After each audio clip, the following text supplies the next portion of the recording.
తిరుపతి జిల్లా శ్రీకాళహస్తి నియోజకవర్గంలో వైఎస్ఆర్సీపీ నేతలపై కూటమి కక్ష సాధింపు చర్యలు కొనసాగుతున్నాయి. వైఎస్ఆర్సీపీ మైనారిటీ నేత అమాన్ ఇల్లు కూల్చివేస్తామని అధికారులు బెదిరింపులకు దిగారు. శ్రీకాళహస్తిలో ఆర్టీసీ బస్టాండ్ సమీపంలో రేకులింటిని నిర్మించుకుని 6 ఏళ్లుగా నివాసం ఉంటున్నాడు అమాన్. వైఎస్ఆర్సీపీకి చెందిన వ్యక్తి కావడంతో కూటమి నేతలు కక్ష సాధింపు చర్యలకు పాల్పడుతున్నారు. నిన్న ఉదయం నుంచి నల్లా కనెక్షన్, విద్యుత్ కనెక్షన్లు నిలిపివేశారు. పోలీసులతో వెళ్లి ఇల్లు కూల్చివేతకు మున్సిపల్ కమిషనర్ యత్నించారు. దీంతో భయాందోళనకు గురైన అమాన్ కుటుంబ సభ్యులు ఇంటికి తాళం వేసి ఇంట్లోనే ఉన్నారు. దీనిపై మరింత సమాచారం శ్రీకాళహస్తి నుంచి మా ప్రతినిధి విజయమూర్తి అందిస్తారు. తిరుపతి జిల్లా శ్రీకాళహస్తి నియోజకవర్గంలో కూటమి నేతల అరాచకాలు కొనసాగుతున్నాయి. శ్రీకాళహస్తి పట్టణంలో వైఎస్ఆర్ కాంగ్రెస్ పార్టీకి సంబంధించినటువంటి మైనార్టీ నేత అమాన్ ఇంటిని కక్షపూరితంగా కూల్చేందుకు ఇటు మున్సిపల్ అధికారులు కావచ్చు, ఇటు పోలీసులతో బందోబస్తు నిర్వహించి భయభ్రాంతులకు గురి చేశారు. ప్రస్తుతం చూడొచ్చు ఈ యొక్క ఇల్లు ఏదైతే శ్రీకాళహస్తి పట్టణంలో అయ్యలనాడు చెరువులో ఉన్నటువంటి ఈ యొక్క ఇంటి నిర్మాణానికి సంబంధించి గత 40 ఏళ్లుగా వీరంతా కూడా జీవనం సాగిస్తున్నారు. వారి ఇంటి లోపలే ఉండి తమ ఇంటికి రక్షణ కల్పించాలంటూ హైకోర్టును ఆశ్రయించారు. అమాన్ మనకు అందుబాటులో ఉన్నారు. వారిని అడిగి అసలు కారణం ఏంటో తెలుసుకునే ప్రయత్నం చేద్దాం. అసలు ఎందుకు మీ పైన కక్ష సాధింపు చర్యలు దిగడానికి ఎందుకు ఈ ప్రయత్నం చేస్తున్నారు? రాజకీయ కక్ష.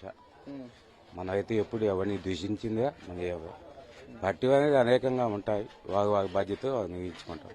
మనం ఏ రోజు ఎవరిని దూషించినా ఎవరిని ఏమన్నా ఇక్కడ 150-200 ఇల్లు కట్టుకున్నారు. చాలా మంది కట్టుకున్నారు.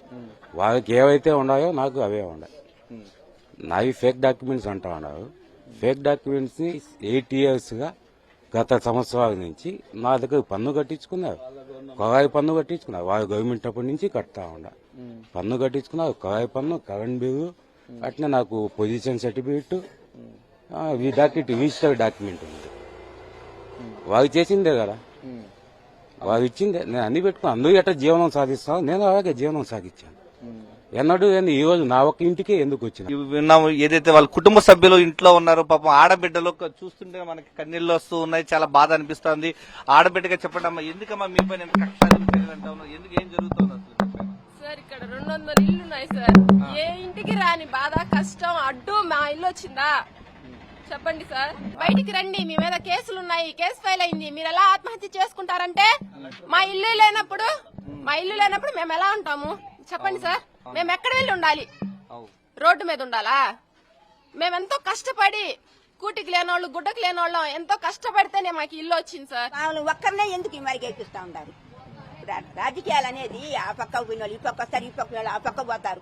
ఎవరైనా అందరూ ఒక కుటుంబంగా కలుసుకొని ఉంటారు. ఆ పక్క ఉన్నోళ్ళు ఈ పక్క ఉండకూడదా చెప్పండి?